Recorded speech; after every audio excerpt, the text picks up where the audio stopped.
Thrown out in the rain like trash by the CEO's cruel mother, a heartbroken maid vanished, carrying his twins in her womb.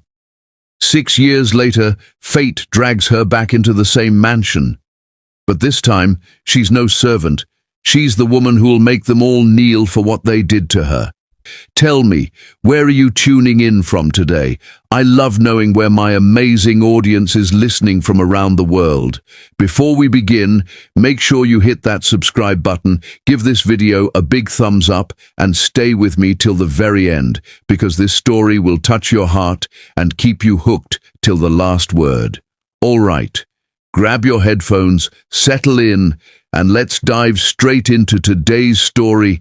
Get out! CEO's mom shouted, not knowing she was pregnant with his twins until 6 years later. The Kingston Mansion shimmered under the noonday light, its marble floors gleaming like glass, reflecting chandeliers that hung from golden ceilings. Every corner screamed of power and perfection, except for the small, trembling figure in the center of the hall. Romana's hands clutched the mop so tightly that her knuckles turned pale, her breath catching as the air filled with venomous words. "Get out of my house, you filthy maid!" Mrs. Kingston's voice boomed like thunder, slicing through the stillness, her face twisted with disgust, the wrinkles around her mouth deepening with every hateful word. The old woman stood there, draped in luxury, her diamond necklace shimmering like ice, as she looked down upon the trembling young woman who dared to exist in her perfect world. Romana's heart pounded violently, her ears ringing as humiliation washed over her in waves so strong it nearly broke her knees. The marble beneath her feet felt like it was made of knives.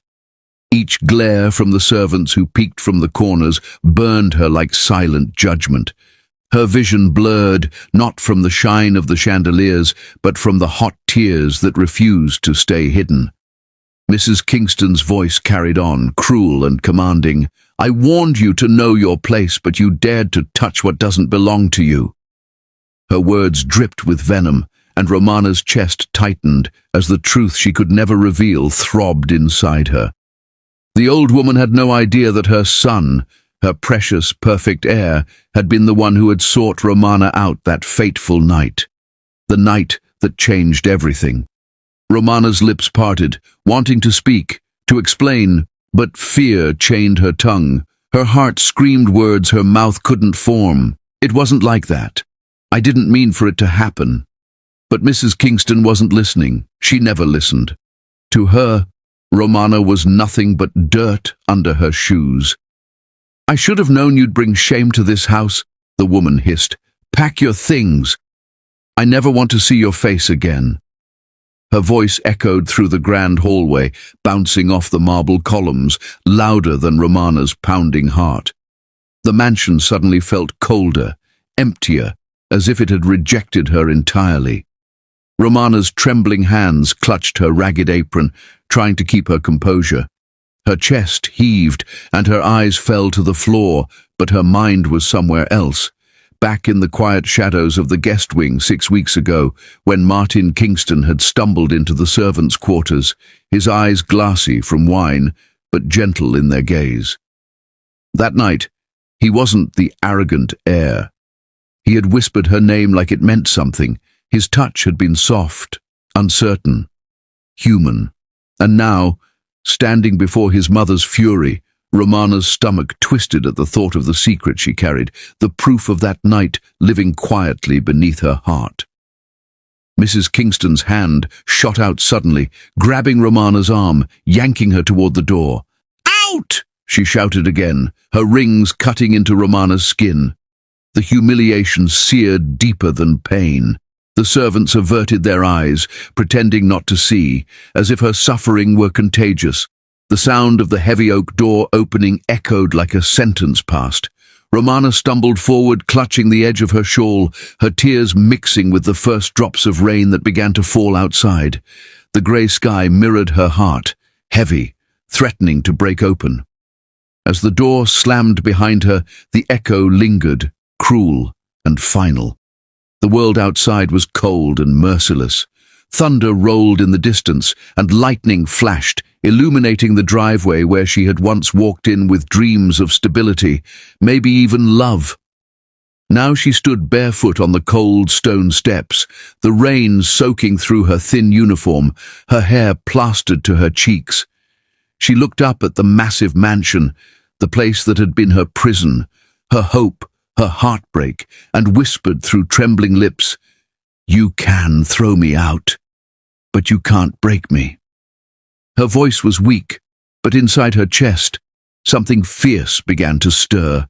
She stumbled down the long path, the wind whipping against her face, carrying whispers of memories. Martin's deep voice, murmuring her name that night, the warmth of his arms, the way he had looked at her as though she wasn't invisible. A small flicker of warmth pierced through her despair, but then reality crashed in. He was gone. She was alone. And yet, as her hand instinctively brushed over her stomach, she felt something strange, a flutter, a pulse that wasn't hers. "I'll protect you," she whispered to the storm, her voice barely audible over the roaring wind. "I'll protect both of you." The rain came harder, soaking her clothes, but she didn't stop walking. Each step away from the Kingston estate felt like tearing herself from the past, from shame, from betrayal. Her tears blended with the rain until she couldn't tell where one ended and the other began. Her mind replayed every cruel word, every glare, every door slammed in her face. And then Martin's voice, the one she'd never forget. "You're not just a maid tonight, Romana. You're my peace." She had believed him, foolishly, completely. That memory hurt more than the cold. It burned her from the inside, but it also kept her going. She reached the old iron gates at the edge of the property and turned back one last time. The mansion stood tall and proud, glowing through the storm like a monster that devoured the weak and thrived on pride. Its windows flickered with light, but to Romana it looked lifeless, a hollow shell filled with riches but empty of soul. Her lips trembled as she whispered, "You'll remember me one day, Mrs. Kingston. You'll remember the woman you called filthy when she stood stronger than you ever could." Her words vanished into the wind, but her resolve solidified like steel beneath her fragile exterior. She wrapped her shawl tighter and began walking down the long, deserted road, each step echoing with purpose. The sound of thunder grew closer, but instead of fear, it felt like an anthem, a warning to the world that something powerful had just awakened. Her wet hair clung to her neck, her body shivering, but her heart was burning. Every drop of rain that hit her face felt like a baptism, washing away her shame, her fear, her dependence.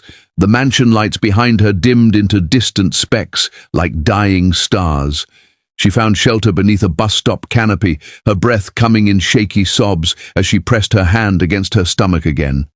"I don't know how I'll do this," she whispered, voice cracking, "but I will. I'll keep you safe. You'll never need to beg like I did. You'll never be treated like less." Her tears fell freely now, but they weren't only tears of pain, they were the birth of a vow. The soft patter of rain seemed to echo her heartbeat. She had lost everything, and yet she carried everything that mattered within her. Lightning streaked across the sky, briefly illuminating her face. Young, beautiful despite the bruises of sorrow, with eyes that now held something fierce. The world had pushed her down, but something inside refused to break. She pulled her knees to her chest and whispered into the dark, "One day I'll come back. But not as a maid.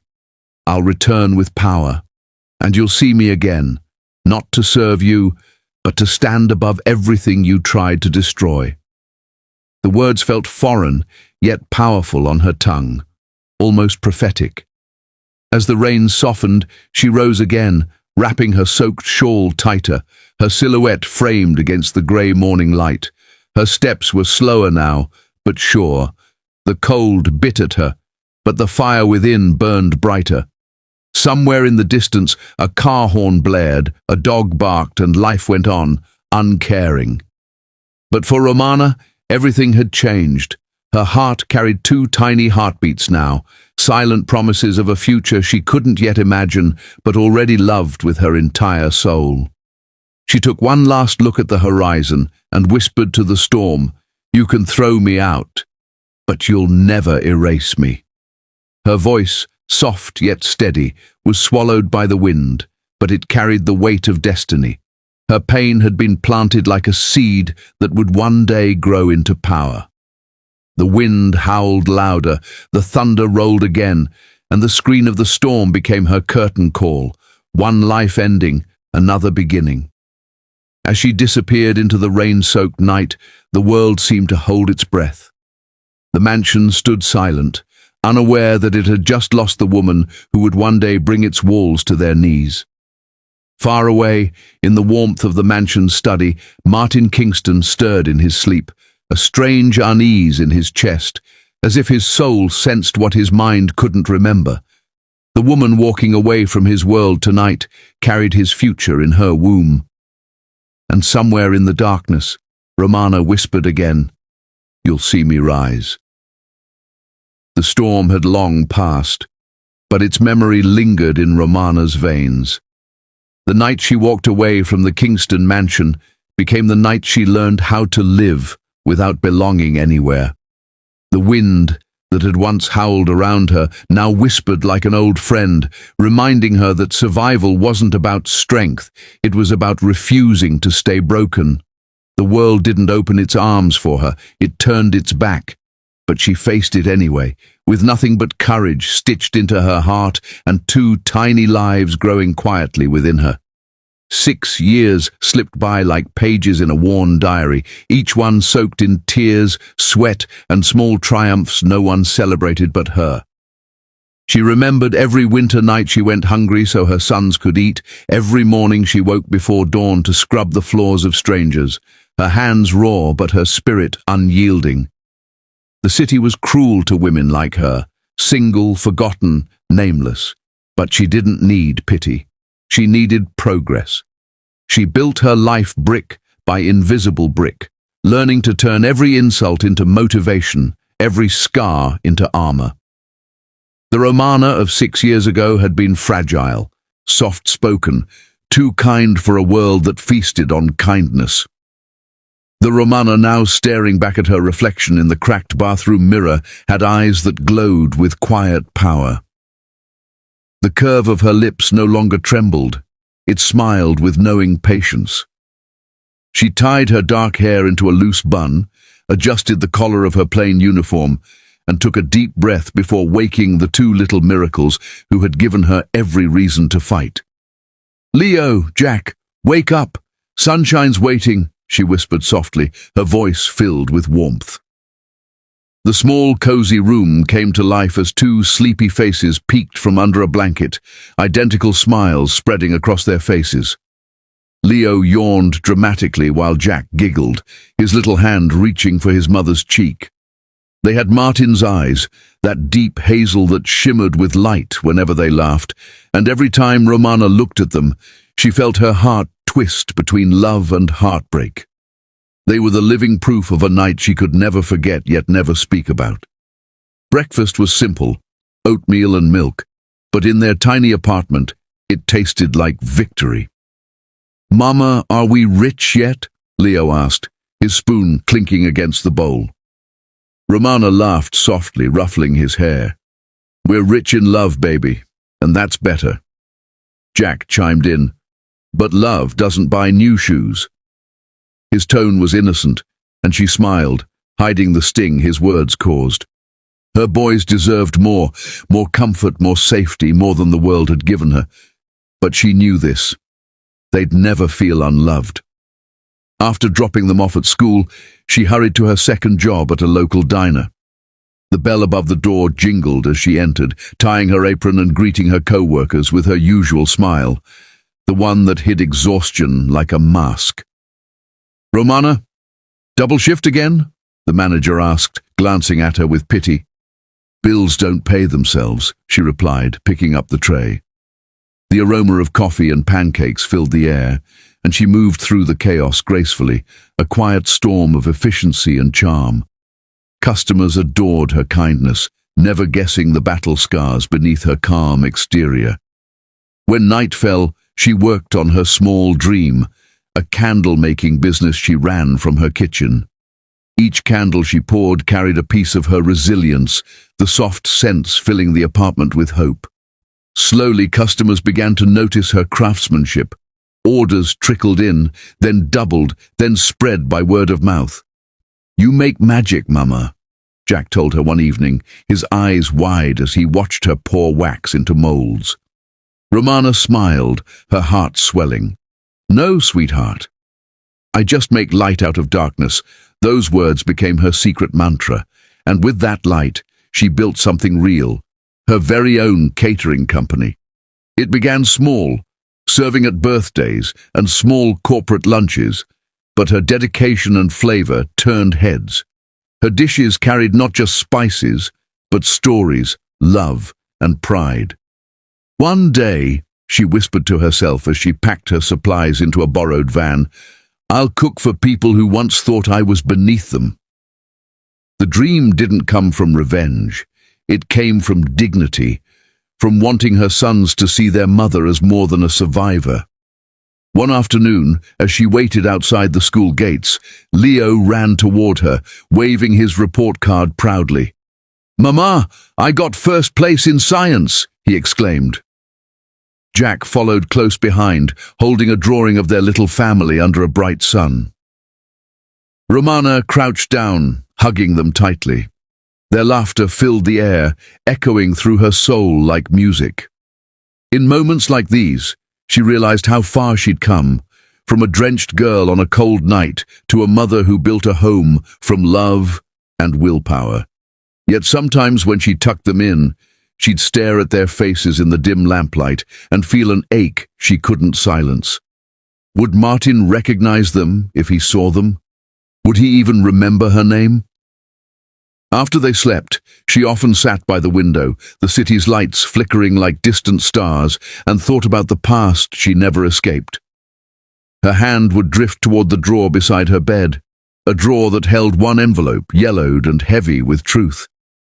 Inside was the DNA report she had taken when the twins turned 2, the one she could never open. The paper's edges were worn from her fingers, but the seal remained unbroken. "Not yet," she'd whisper each time, her chest tightening. "Not until I'm ready to face the past." Life had taught her to wait for her moment, and that moment was coming closer than she knew. One night, as she was closing her laptop after balancing the catering company's finances, her phone buzzed with an email. She clicked it absently, expecting another order for a small party, but her breath caught as her eyes scanned the screen. The sender's name glowed in bold letters, Kingston Group Events. Her pulse quickened, her throat tightening as she read the invitation.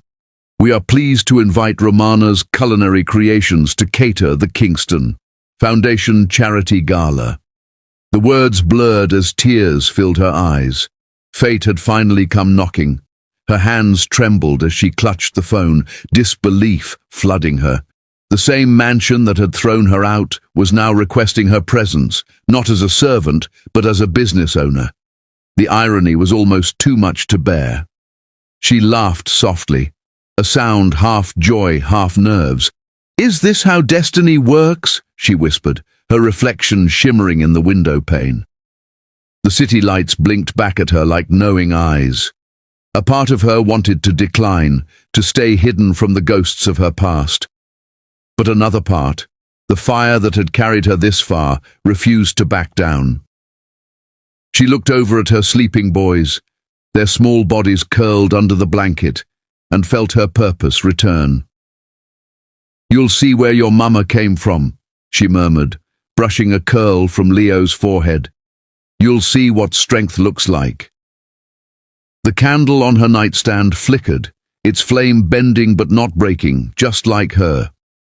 In the days that followed, preparations consumed her life.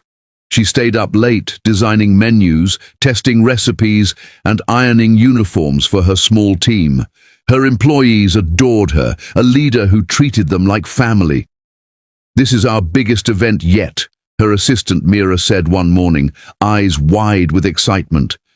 Romana nodded, concealing the storm inside her.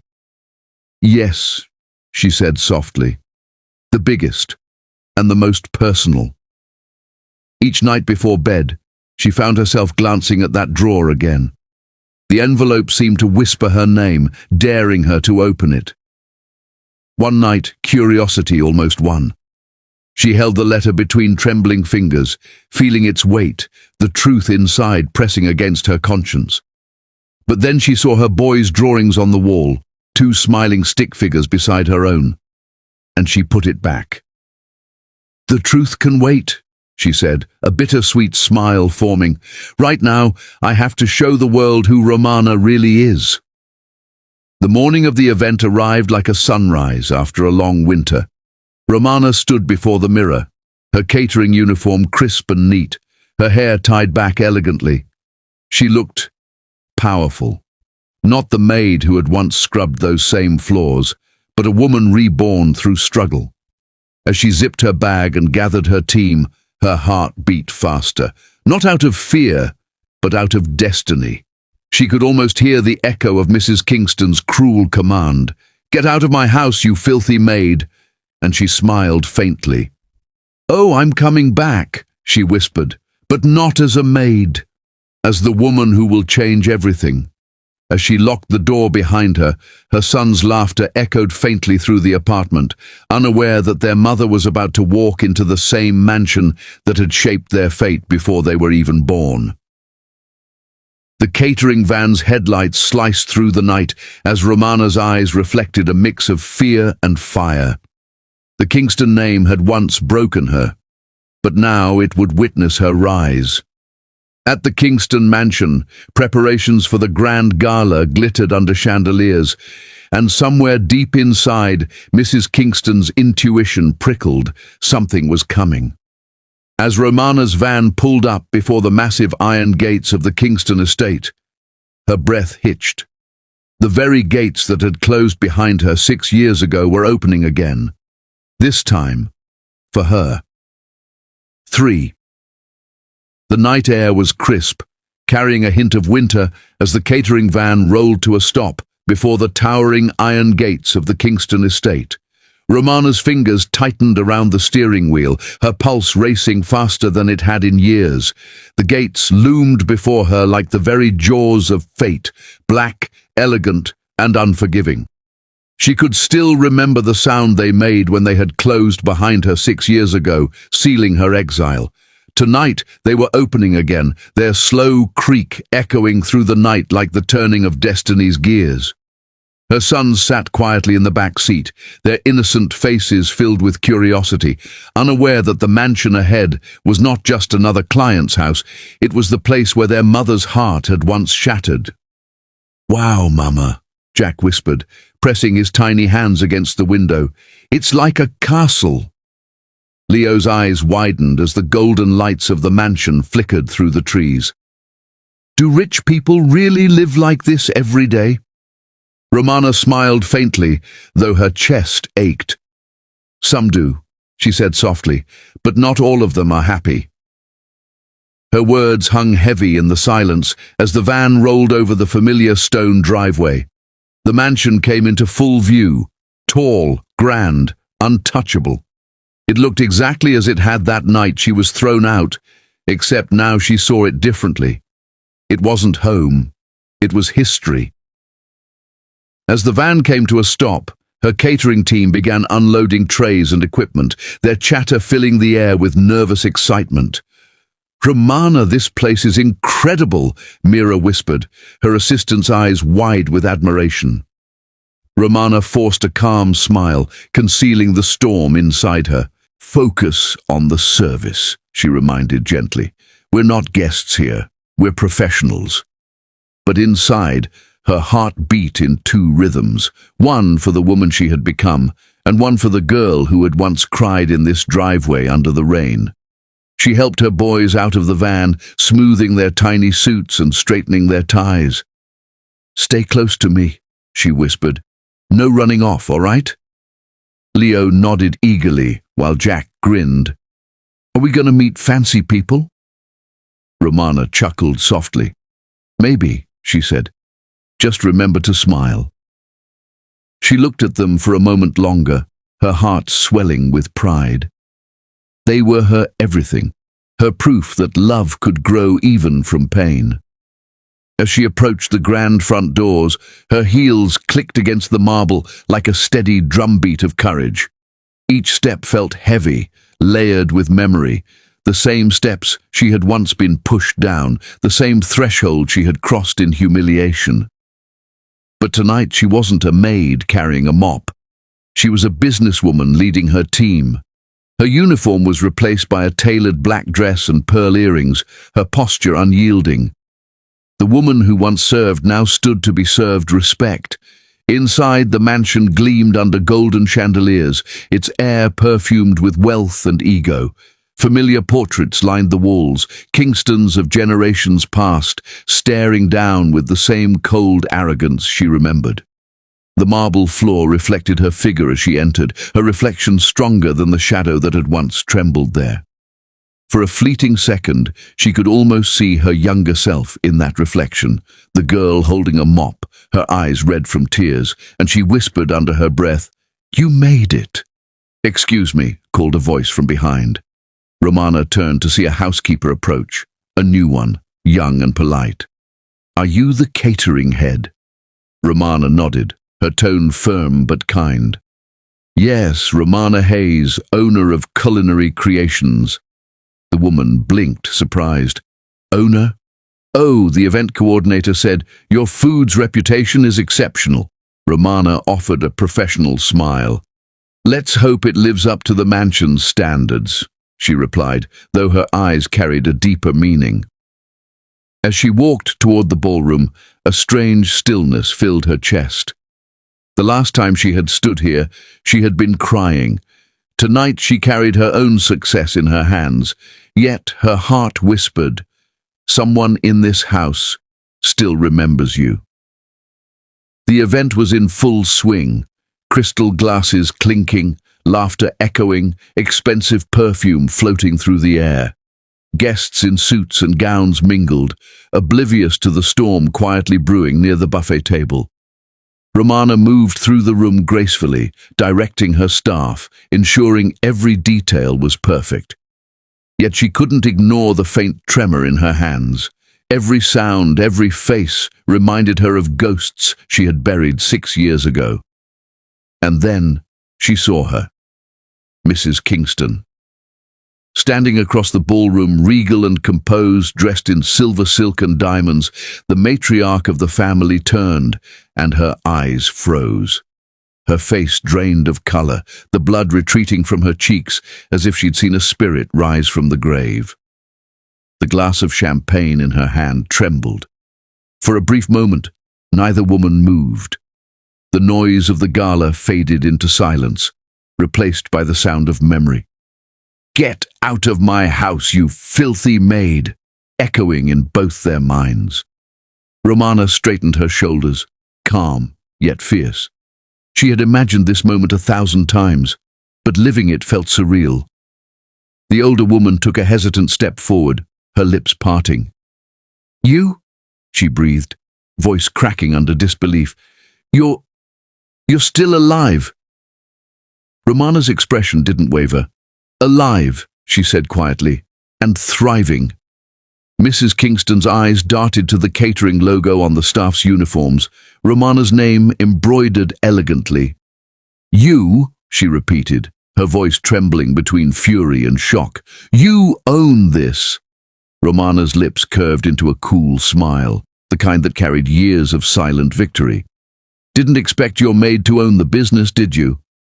The words landed like lightning, striking the air between them.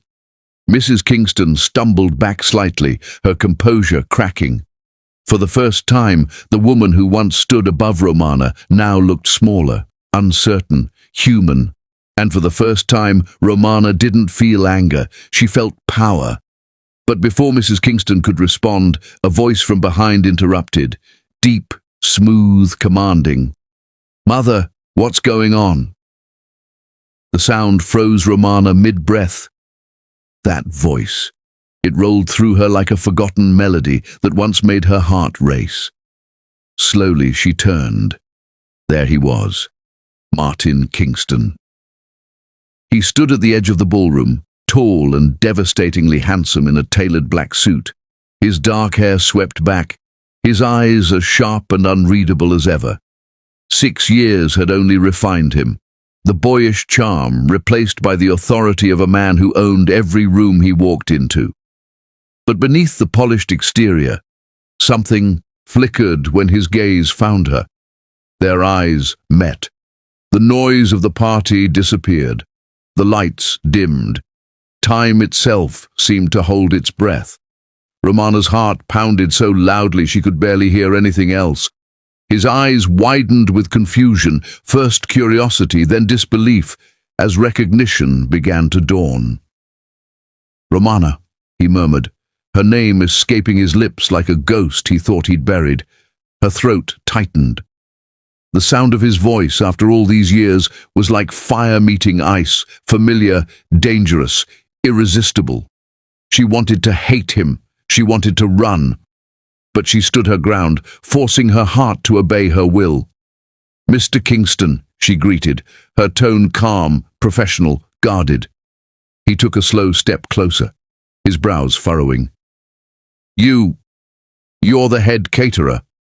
"The owner," she corrected softly, her chin lifting with quiet pride. "Of Romana's culinary creations."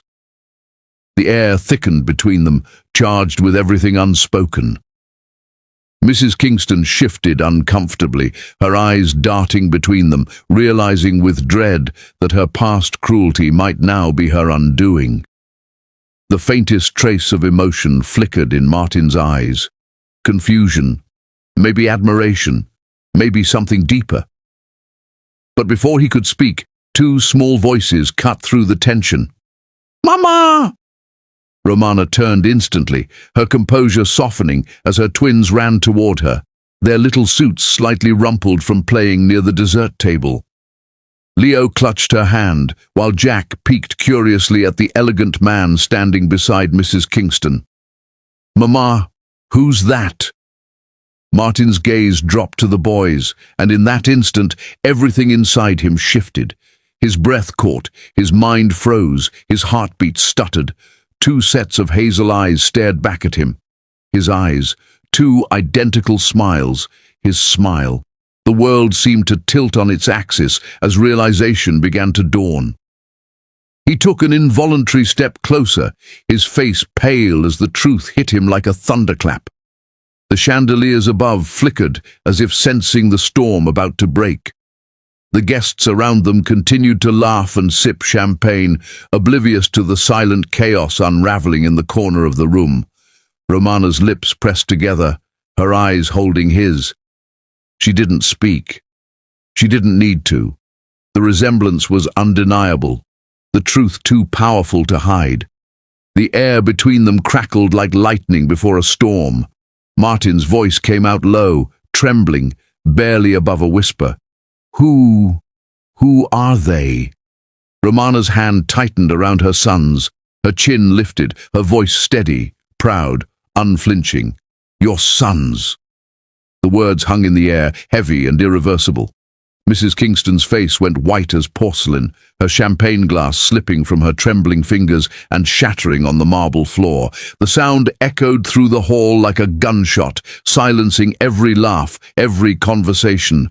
Martin's jaw clenched, his eyes wide with shock and disbelief, his gaze flicking from Romana to the boys and back. His world had just tilted upside down. The twins stared up at the man who looked exactly like them, innocent and curious. The room held its breath as Martin's voice broke through the silence, soft, disbelieving, trembling. My sons." The ballroom had fallen into a stunned silence, the kind that carries the weight of too many secrets. Every flicker of light from the chandelier seemed to hesitate mid-glow, as if even the universe refused to interrupt the moment. Martin Kingston stood frozen, his breath uneven, his heart pounding with a sound only he could hear. Before him stood two little boys, their faces innocent, their eyes wide and curious, eyes that mirrored his own reflection so perfectly it felt like looking into a living memory of his childhood. Leo smiled shyly, his small hand still clutching Romana's. Jack tilted his head, curiosity sparkling in his gaze, the same boyish expression Martin used to wear when his father caught him sneaking cookies in the kitchen. Martin's throat tightened painfully. It couldn't be. It shouldn't be. But the truth stared right back at him through the twins' eyes. Who are they? He managed to whisper, though he already knew the answer. His voice cracked at the edges, stripped of the control and confidence he was known for. Romana met his gaze, her chin lifting with quiet pride and unshaken calm. Your sons, she said simply, her voice steady as if she had rehearsed it in her heart 1,000 times. The words exploded through the room like thunder.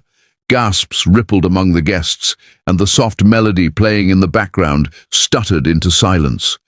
Someone's glass slipped from their fingers, shattering against marble.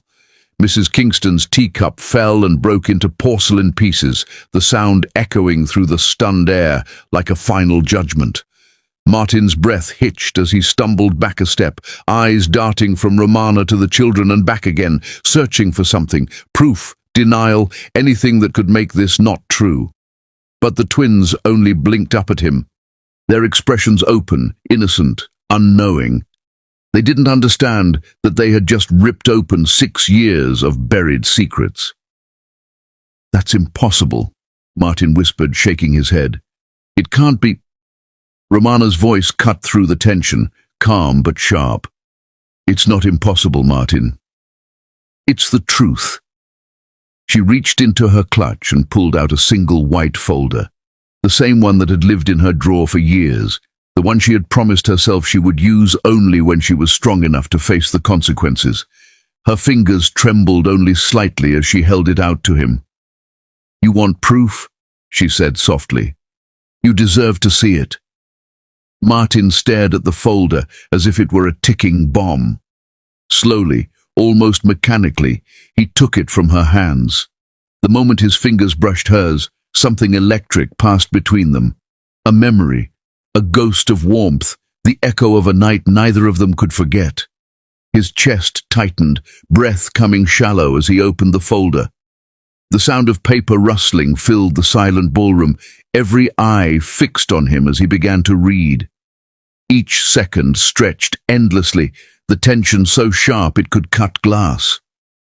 Martin's eyes moved over the document once, twice, and then stopped cold.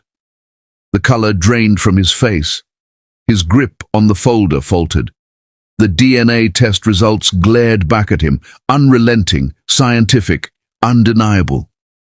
His name was printed clearly beside the words, paternity confirmed, 99.99%.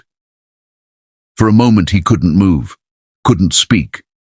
The words blurred before his eyes as the past slammed into him all at once. The memory of Romana's laughter that night, the way her hair had smelled like jasmine, the way she had trembled in his arms, the way he had whispered her name like a prayer.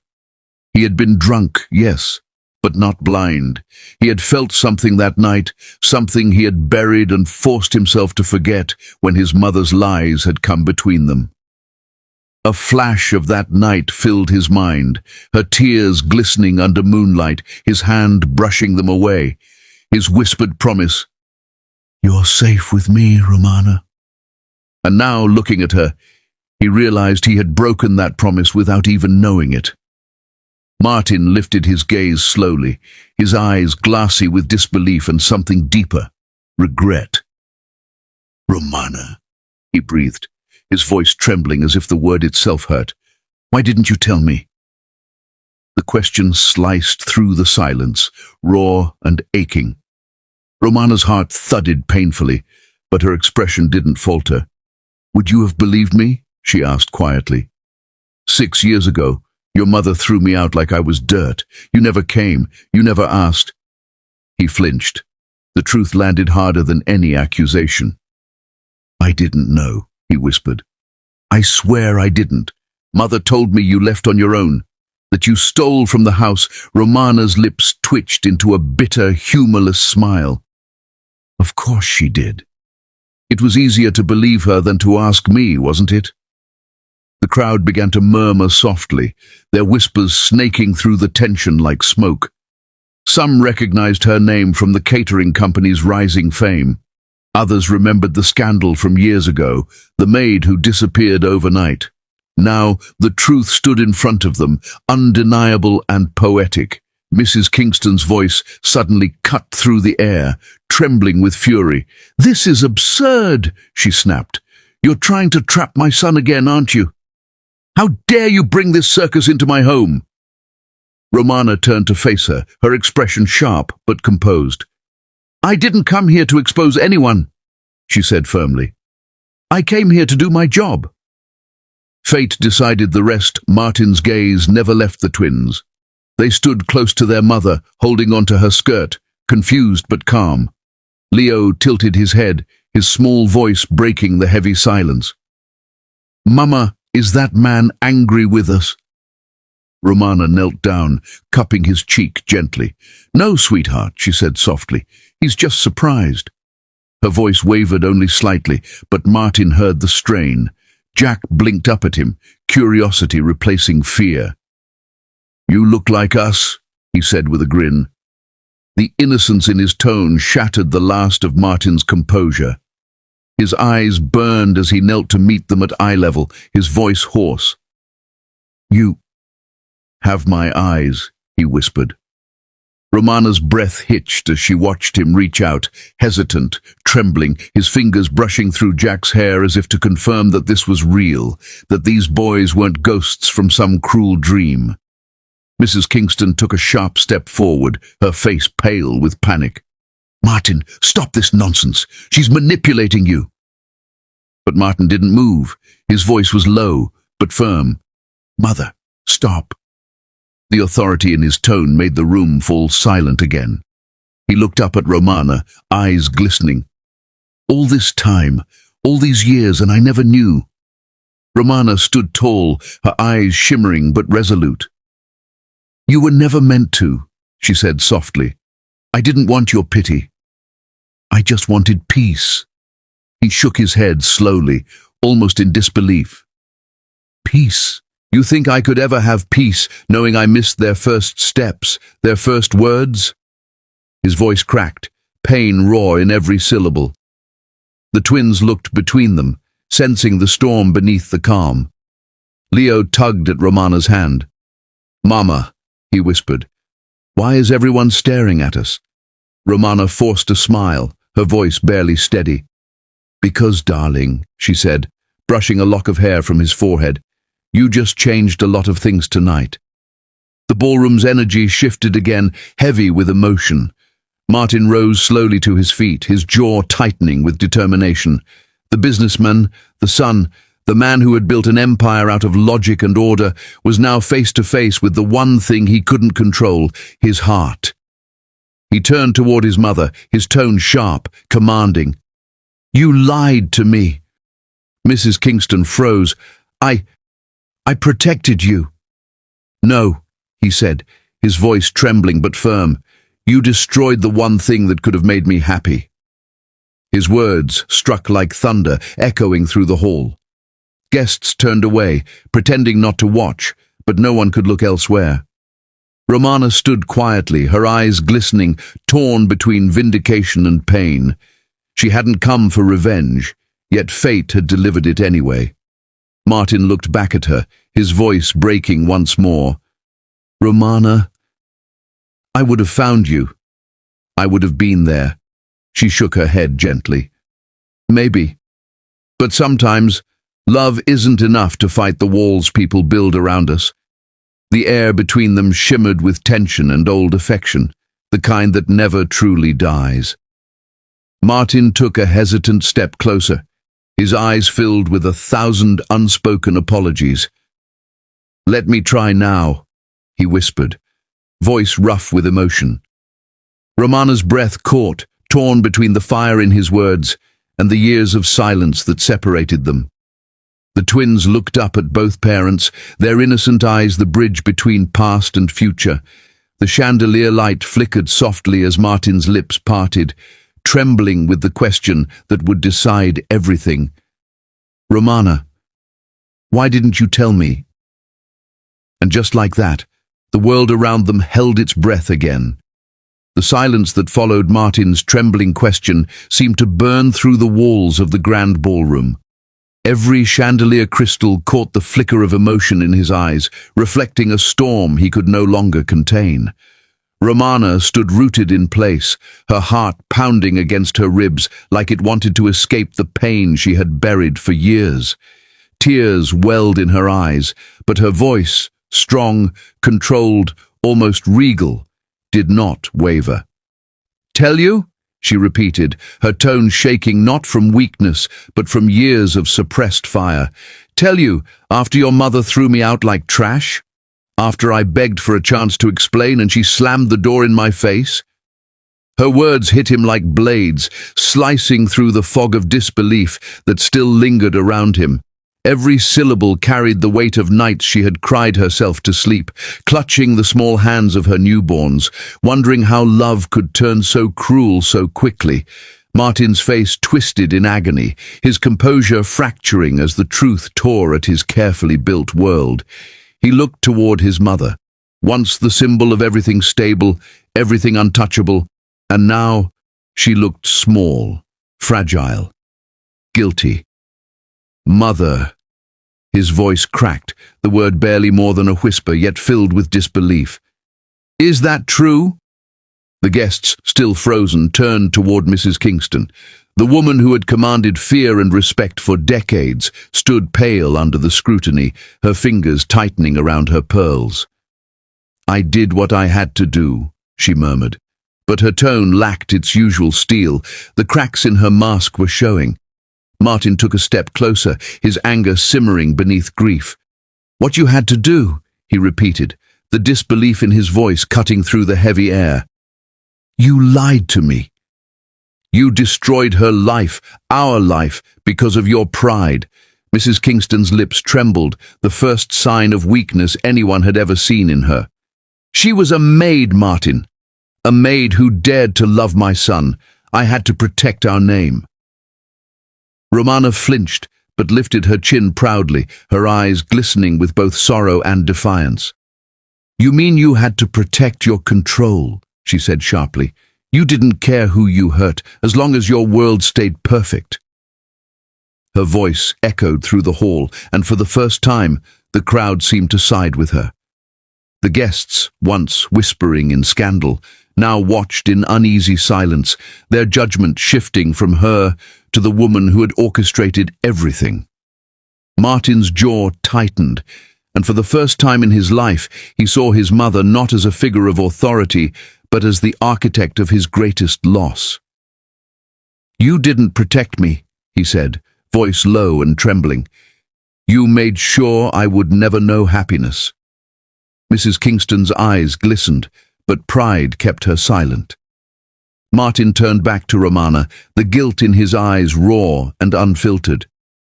"Romana, all this time, I thought you were gone by choice." Romana's chest rose and fell rapidly. "You believed her, Martin," she whispered, tears spilling freely now. "You believed I was a thief. You believed I used you." Martin's expression broke, his mask of strength crumbling. He took a hesitant step closer, as if closing the physical distance could undo 6 years of separation. "I didn't know what to believe," he confessed. "I searched for you. I tried, but every lead went cold." She shook her head gently, her voice low but filled with quiet heartbreak. "No, Martin. You stopped searching long before the truth could find you." The air between them pulsed with grief and unspoken longing. The twins, Leo and Jack, clung tighter to their mother's dress, their small faces etched with confusion. They could feel the tension, the sorrow, but they didn't yet understand the story, written in the silence. Martin looked down at them, his chest tightening painfully as realization sank deeper with every heartbeat. "They're mine," he whispered, as if saying the words aloud made them more real. His hand trembled as he reached out, pausing just before touching Leo's shoulder, afraid that one blink might make them disappear like a dream.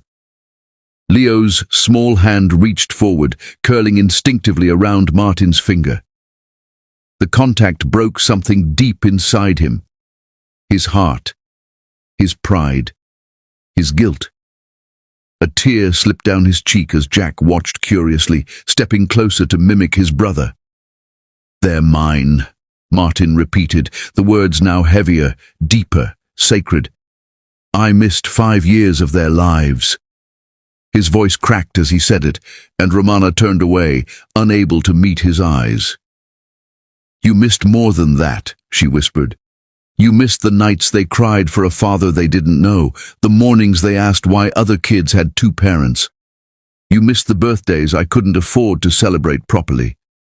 Her voice trembled, but she refused to crumble.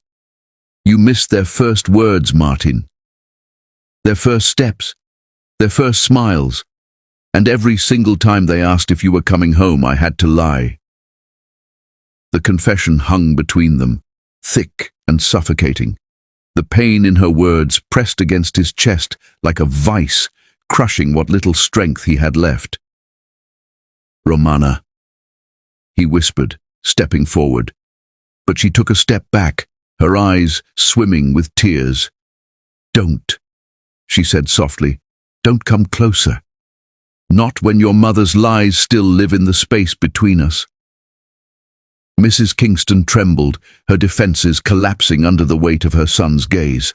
"I thought I was saving you," she said weakly, her voice cracking. "You were young, foolish.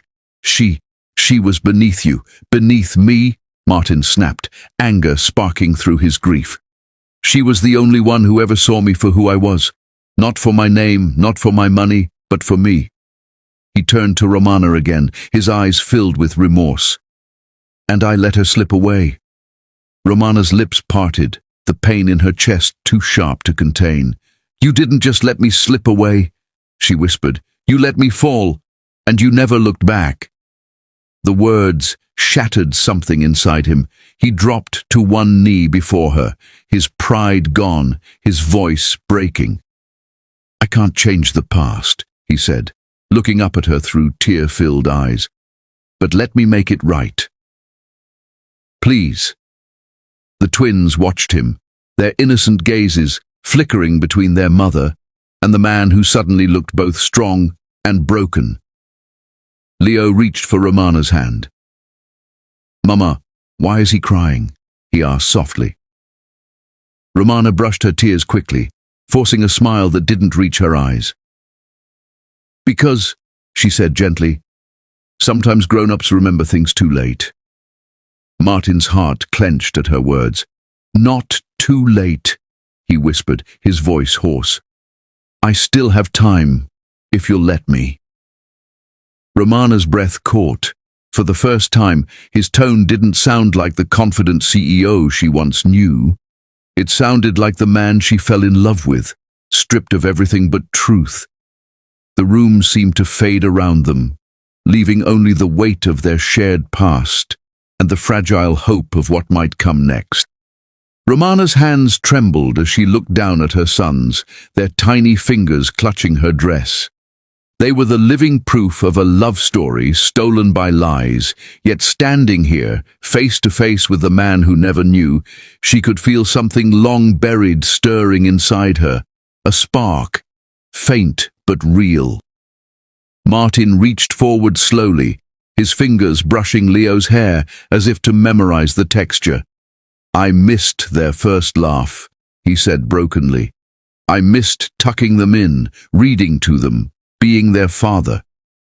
But if you give me a chance, Romana, I'll spend the rest of my life making up for it." The sincerity in his tone silenced even the whispers. Romana blinked back tears, her walls cracking just enough for vulnerability to slip through. "And what about your mother?" she asked softly.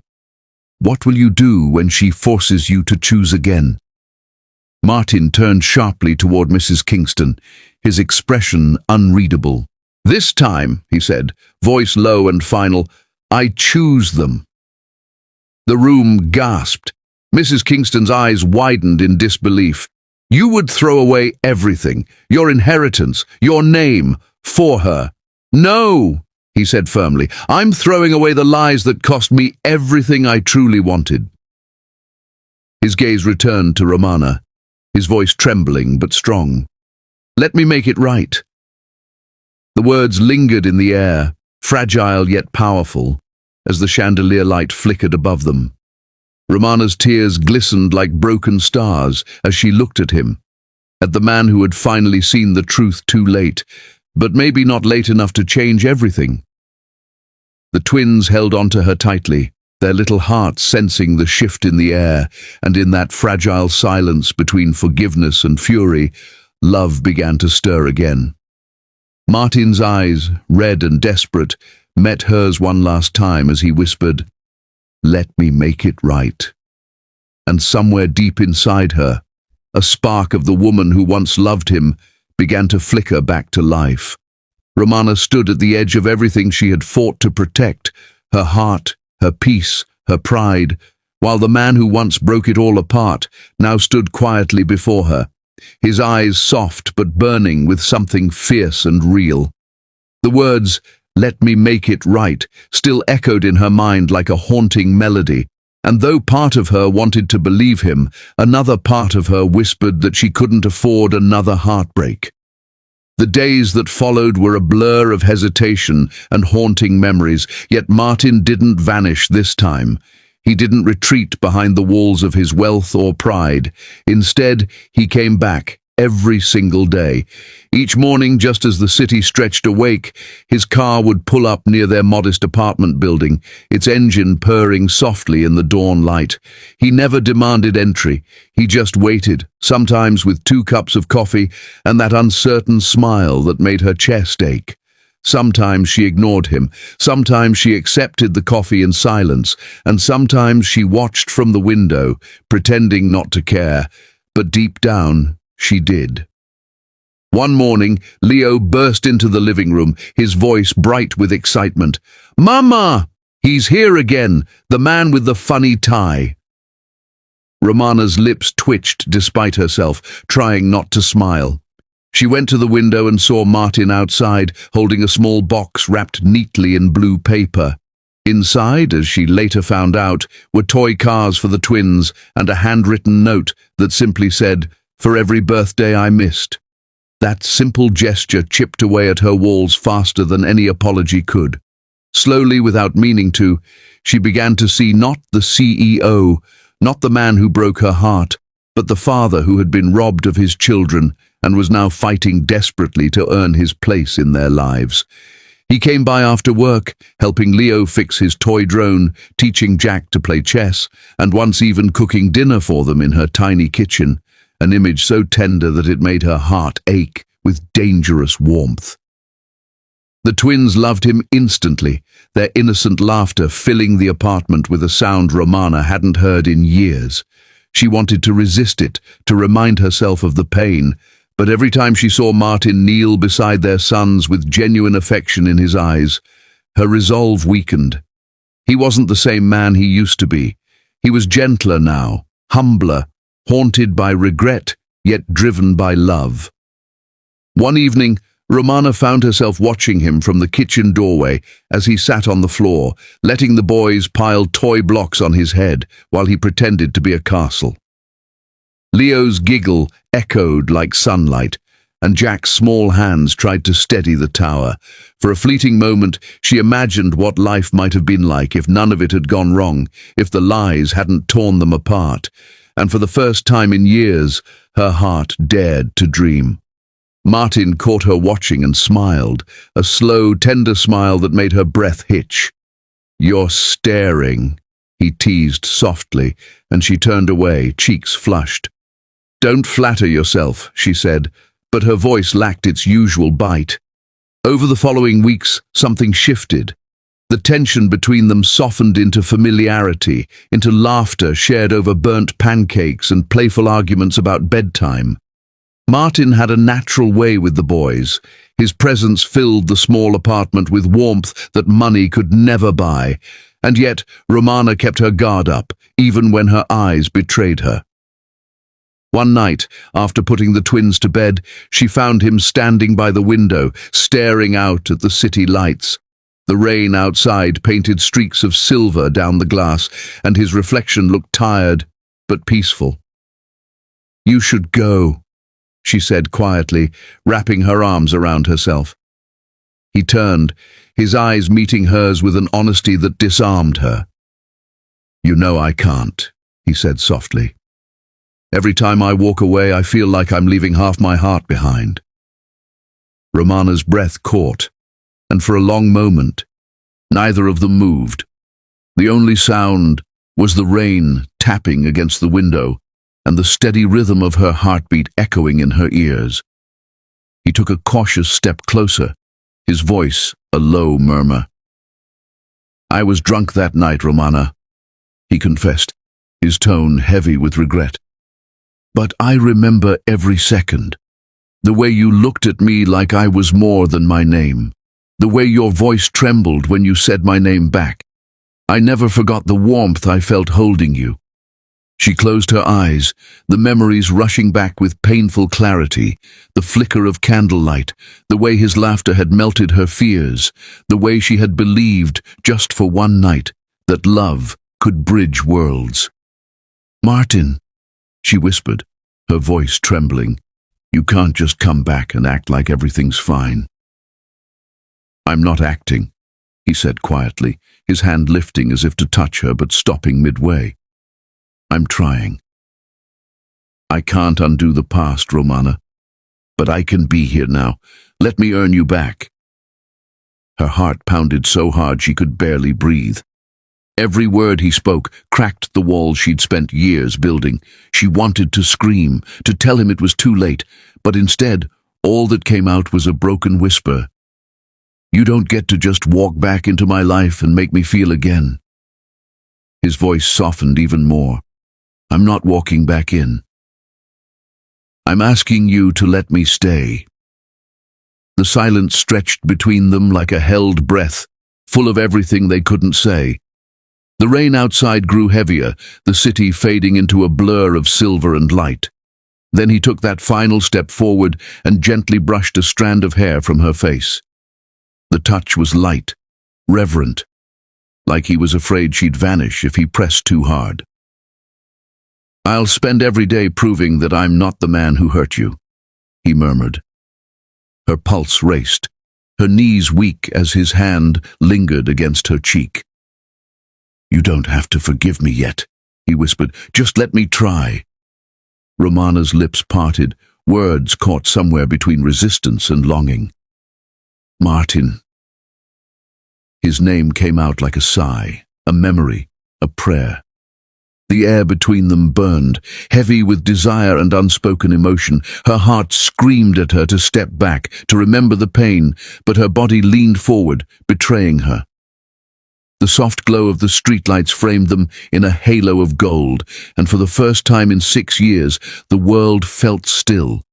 His thumb brushed against her jaw, the warmth of his skin igniting something she thought had died long ago. "You're shaking," he murmured. "Because you confuse me," she whispered back. "Because you make me want to believe again." Martin's breath mingled with hers, their eyes locked in silent confession, the years of distance melting in the space of a heartbeat. She leaned closer, drawn by the gravity of everything left unsaid, her pulse fluttering as his gaze dropped to her lips. And then, just as the fragile tension tipped toward something beautiful, a sharp knock shattered the moment. Both froze. The door creaked open, and the rain-soaked silhouette of Mrs. Kingston stood there, her face pale, her eyes cold and unreadable. Romana's breath hitched as Martin stiffened beside her. The warmth in the room vanished like a dying flame. Mrs. Kingston's voice cut through the silence like ice. "I warned you, Martin," she said softly, dangerously, "but you never listen." And in that single chilling moment, Romana realized their love story was about to face its greatest test yet. The storm that had been brewing between love and legacy finally erupted the moment Mrs. Kingston's cold silhouette filled the doorway. The golden warmth of the apartment, the lingering tenderness in the air, everything froze beneath the frost of her presence.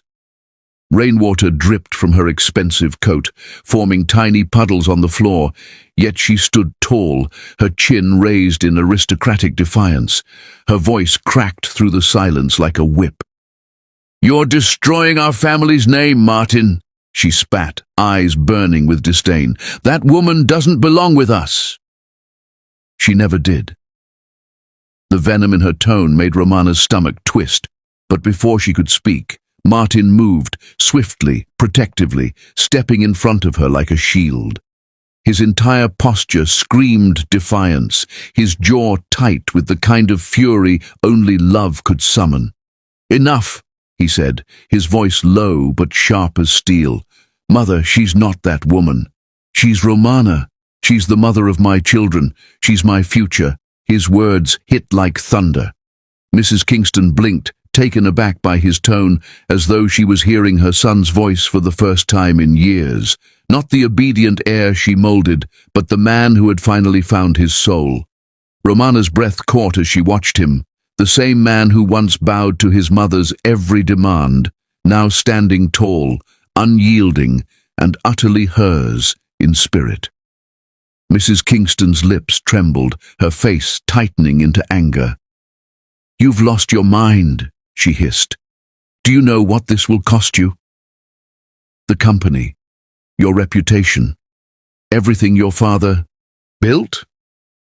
Martin's reply came without hesitation. "If protecting my family costs me everything, then so be it. I won't lose them again." The sincerity in his voice sent shivers through Romana. She could barely recognize this version of him. The man who stood before her was no longer trapped in the golden cage of expectations. He was free, fierce, and entirely hers. Mrs. Kingston took a step forward, glaring at Romana with venom that could curdle blood. "You bewitched him," she accused. "You used those children to trap him, didn't you?" Romana's fingers clenched at her sides, her heart hammering in her chest, but she refused to cower. Her voice was calm, steady. "I didn't need to trap anyone, Mrs. Kingston. Martin came here on his own." That simple truth silenced the room. For the first time, Mrs. Kingston faltered, her eyes darting between her son and the woman she had once discarded. "Martin," she started, her voice suddenly fragile. "You're making a mistake. That woman, she'll ruin you." But Martin only shook his head slowly, his gaze unwavering. "No, Mother. You did that when you tore us apart 5 years ago, when you threw her out and never let me see what you were hiding from me." His words were like daggers, each one slicing through the lies that had bound them all for years. Romana felt tears prick her eyes, but this time they weren't of pain, they were of vindication. He finally knew, he finally saw her. Mrs. Kingston's fury returned with venomous strength. "You'll regret this, Martin," she hissed, her voice trembling with a mix of rage and fear. "You're throwing away everything for her." Martin's jaw clenched, his eyes dark but blazing with conviction. "The only thing I regret," he said, his voice shaking with raw emotion, "is letting your cruelty tear my family apart once." Silence fell like thunder after lightning, and for a moment no one dared to move. The twins, hidden behind the curtain, peeked through with wide, tearful eyes. Leo whispered softly, "Daddy's brave," and Jack clung to his brother's hand, nodding with pride. That tiny whisper seemed to echo through Martin's heart, fueling his resolve. Mrs. Kingston noticed the children then, 2 little mirrors of her son, their eyes reflecting innocence and truth. The sight broke her for a fleeting second, though pride quickly rebuilt her mask. They may carry your blood, she said coldly, but they'll never carry our name. Romana's hand flew to her mouth, hurt slicing through her like glass, but Martin turned sharply toward his mother, eyes blazing. Then to hell with our name, he snapped. If a name means choosing pride over love, then I want no part of it. Mrs. Kingston gasped as though he had struck her. For years, she had believed she could control him with legacy and power, but now her son had chosen something far stronger, love. Mrs. Kingston's lips quivered. I built this family with sacrifice, she said quietly, almost pleading. Your father would be ashamed. No, Martin cut in sharply. He'd be proud that I finally became my own man. He turned to Romana then, and the look in his eyes made her knees weak. The storm outside raged, wind howling through the slightly open window, but in that small, charged space, time seemed to still. Martin reached for her hand, his grip warm and sure, grounding her in the chaos. His eyes softened, shimmering with emotion. I spent years living someone else's version of who I was supposed to be, he said, but every time I looked into Leo and Jack's faces, I saw the truth. You're my real life, Romana. You're my home. Her breath trembled, tears spilling down her cheeks, despite her efforts to hold them back. The twins ran forward, wrapping their tiny arms around their parents' legs as though sealing a silent promise of unity. Martin looked down at them, then back at her, his gaze full of unspoken devotion. Let me fix this, he whispered, not with words, but with forever. Romana stared into his eyes, searching for hesitation, for doubt, but there was none. Only love, burning bright and relentless. The thunder outside rolled like applause as he sank to one knee, his hand still gripping hers. Romana, he said, his voice steady but thick with emotion. I've spent half my life chasing wealth, approval, and empty things that mean nothing. But now, I just want you, us, our boys, our future. Marry me. The room fell silent, the world holding its breath. Mrs. Kingston gasped, stepping back, her authority crumbling before her eyes. Romana's heart pounded so hard she could hear it in her ears, her tears glistening in the low light. The twins looked up at her, their little faces glowing with hope. For a heartbeat, everything hung in the balance, love and legacy, pride and forgiveness. Martin's eyes didn't waver, his thumb brushing gently over her trembling fingers as he whispered again, softer this time, Marry me, Romana. Let me give you the life you were always meant to have. And as the rain poured harder outside, the question lingered in the air, trembling with emotion, love, and the promise of a brand new beginning. The rain that had once witnessed their heartbreak now softened into a gentle drizzle, blessing the day with a shimmer of renewal as dawn painted the sky in tender hues of gold and rose. The city buzzed quietly beyond the mansion gates, but inside, time moved differently, slower, gentler. As if the world itself wanted to savor the moment, two hearts finally became one. Romana stood before the mirror, her reflection almost unrecognizable. The woman staring back wasn't the trembling maid who had once been thrown into the storm. She was a woman reborn, graceful, unyielding, and glowing with a peace she had earned drop by drop through every tear she had shed. Her gown was simple, a soft cream silk that floated around her like mist, and her natural curls framed her face with effortless elegance. Leo and Jack ran about in little matching suits, their laughter echoing through the hallways like the sweetest melody, occasionally stopping to pluck petals from the baskets they clutched too tightly. "Mama, you look like a princess," Leo said breathlessly, and Romana knelt down, pressing a kiss to his forehead. "No," she whispered with a smile. "I look like your mother who's about to marry your father." The mention of their father made both boys giggle, and just as Romana stood, the door opened. There he was. Martin Kingston, tall and devastatingly handsome in his black tuxedo, his eyes fixed on her with an intensity that made the air between them tremble. For a long, quiet moment, he simply looked at her, as if memorizing her every detail, afraid she might vanish like a dream if he blinked.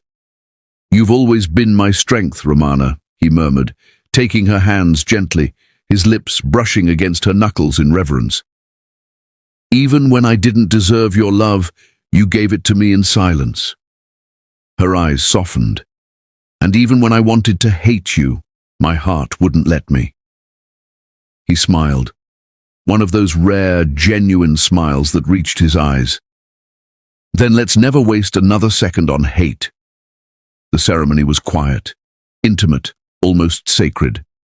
No extravagant chandeliers or lavish crowds, just them, their children, and a handful of close friends who had watched their journey from pain to peace. The faint scent of roses drifted through the air, candles flickered along the aisle, and as Romana walked toward Martin, every step carried the weight of her past and the promise of her future. When the officiant finally said, "You may now kiss the bride," Martin didn't hesitate. He cupped her face with trembling hands, his eyes glistening, and kissed her with a tenderness that broke every invisible chain between them. It wasn't a kiss of passion alone, it was apology, devotion, redemption, and love, all wrapped in one. The room erupted into soft applause, but Romana barely heard it. Her world was him, his warmth, his breath, his heart beating against hers. Their sons cheered, tossing petals into the air as laughter filled the once solemn mansion that had witnessed so much pain. Mrs. Kingston stood in the back, silent, her expression unreadable, but her eyes shimmered with something she hadn't felt in years: remorse. Later that evening, beneath a canopy of twinkling lights in their backyard, the celebration continued. Martin had insisted on a quiet dinner at home rather than an extravagant reception. "Our love doesn't need to prove itself to the world," he'd said. "It already survived it." The air buzzed with laughter and music as Leo and Jack danced clumsily around their parents, while Romana's heart swelled watching them. Martin leaned in close, his breath warm against her ear. "You've made me a better man, Romana," he whispered. "I don't want a day to pass without showing you how deeply I love you." She turned to face him, eyes glistening. "Then show me," she murmured, her voice a mix of challenge and affection. His answer was a slow, breathtaking kiss that sent shivers through her soul. The candles flickered in the night breeze as though blessing them, and the world outside faded into nothingness. Later, when the guests had gone and the house had grown quiet, they stood by the window, watching the rain begin again. "Remember this sound?" Martin asked softly. "The night you left, the rain sounded angry. But tonight, it sounds forgiving." Romana smiled faintly, leaning against his chest. "That's because we learned to forgive ourselves." He turned her face toward his, brushing his thumb across her lips. "Romana," he breathed, his voice low and full of yearning, "I want tonight to erase every memory of pain I caused you." Her pulse raced as his lips found hers again, and they sank into each other's arms, slow and tender, their movements full of rediscovered passion. The candles glowed low, the world outside blurred, and their love, once broken and buried, came alive again, fierce and gentle all at once. The night was a symphony of heartbeats and sighs, of whispered apologies turned into promises. He held her as though she were sacred, his hands memorizing the curves of her soul rather than just her body. "You're not my mistake," he whispered against her skin. "You're my redemption." Her eyes filled with tears, and she whispered back, "And you're my peace." When dawn finally crept through the curtains, the golden light painted them in warmth, two souls who had finally come home to each other. The mansion that had once been a prison of pride was now filled with laughter, the twins' giggles echoing through the hallways as they played with their toy airplanes.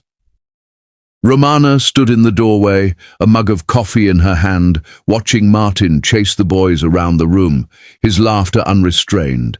It was a sight she thought she'd never see, a family, whole and happy. But as she turned toward the sound of a soft knock, her heart paused. Standing at the doorway was Mrs. Kingston, her once proud shoulders slightly slumped, her eyes glistening with unshed tears. The air grew still, the cheerful noise behind Romana fading into silence. Mrs. Kingston took a shaky breath and whispered, "Romana, may I come in?"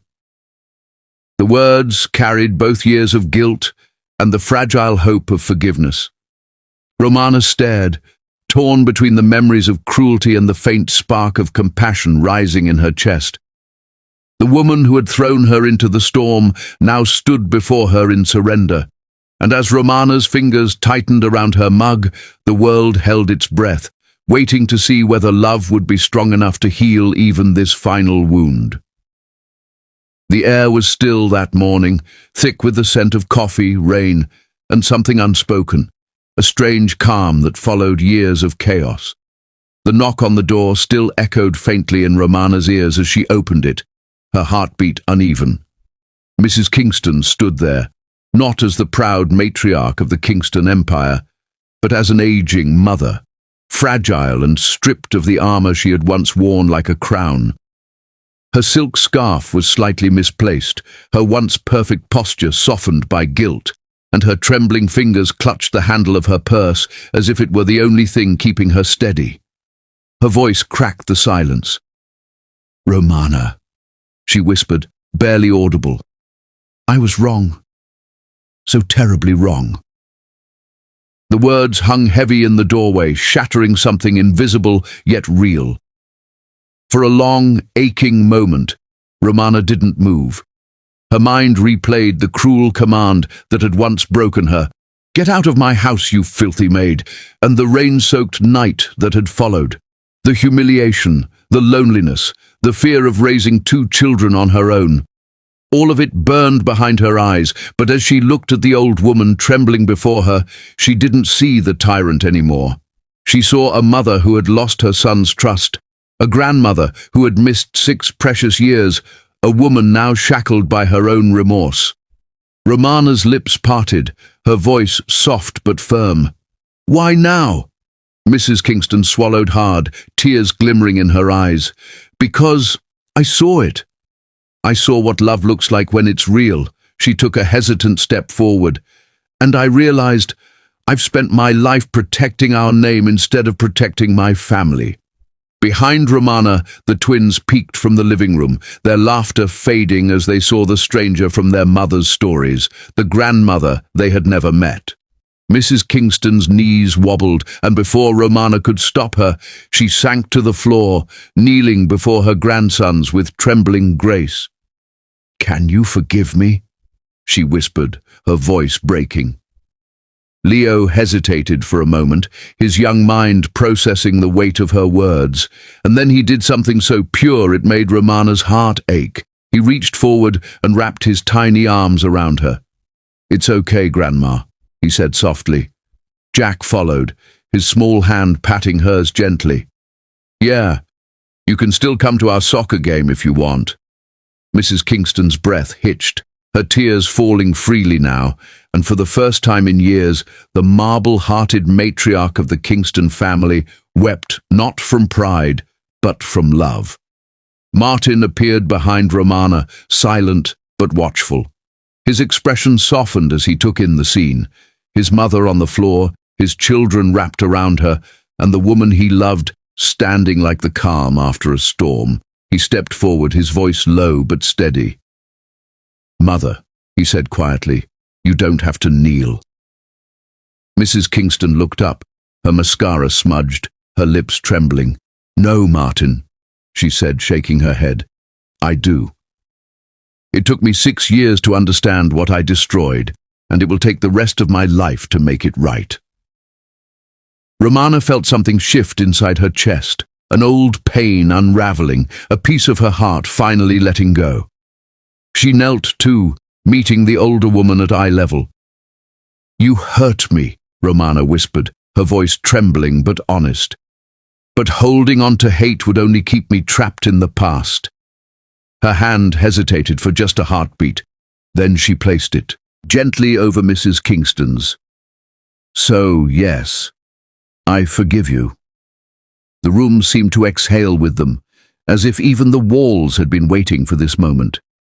Mrs. Kingston's shoulders shook with quiet sobs as Romana's forgiveness washed over her like light breaking through the clouds.